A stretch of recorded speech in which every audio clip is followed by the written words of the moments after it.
क्रांती news, आवाज सर्वसामान्य.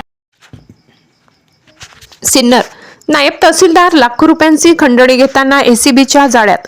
सिन्नर तहसील कार्यालयातील नायब तहसीलदार संजय धनगर यांनी फेरफार नोंदीसाठी तब्बल 10 लाख रुपयाची लाच मागून त्यातील 2.5 लाख रुपये स्वीकारताना लाचलुचपत प्रतिबंधक विभागाने पकडले आहे.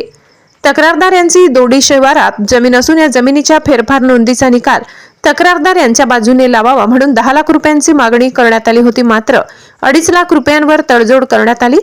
काल दिनांक 9 डिसेंबर रोजी रात्री 2.5 लाख रुपये स्वीकारताना नायब तहसीलदार धनगर यांना पथकाने रंगेहात पकडले. पोलीस निरीक्षक रुपाली खांडवी यांचे मार्गदर्शनाखाली ही कारवाई करण्यात आली. या कारवाईने सिन्नर तालुक्यात सर्वत्र खळबळ उडाली आहे. महाराष्ट्र क्रांती न्यूजसाठी वृत्त संकलन विभाग, सिन्नर.